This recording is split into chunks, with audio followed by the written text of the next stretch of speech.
Yeah, it really started after football when we made the playoffs, after 6 years, whenever it was.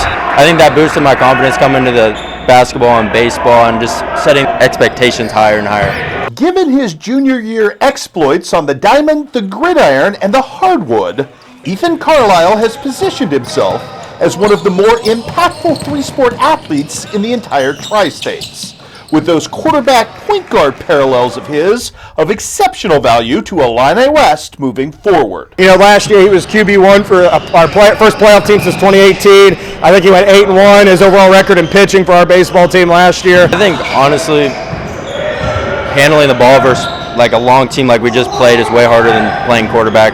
I feel like last season with our team, like after the first 3 games, we got our line figured out. It was less pressure, and it was just easier to just play the game. What he does for our team is now he can handle the ball, guards the best on-ball point guard. My sophomore year, I knew I was going to have to step up my defense, and I kind of took the role on of guarding the best player most of the time, the best guard, and I kind of just took over from there.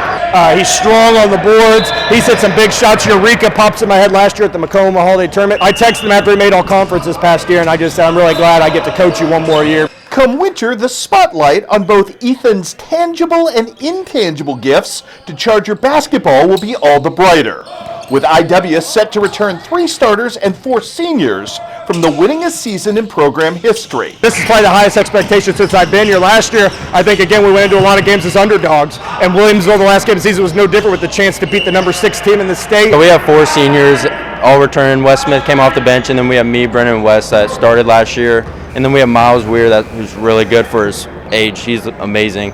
And we have a couple other sophomores that are big contributors to our team, and I think it'll really help. The previous 2 groups raised the expectations for this group, and I think that's been the greatest thing ever.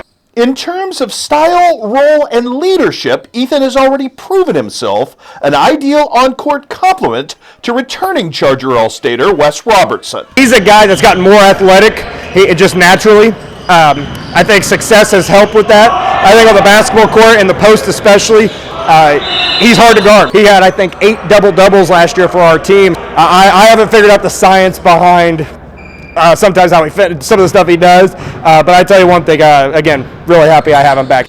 Moreover, that same Charger duo will enter next spring as 2 of the most coveted baseball recruiting prospects in all of West Central Illinois.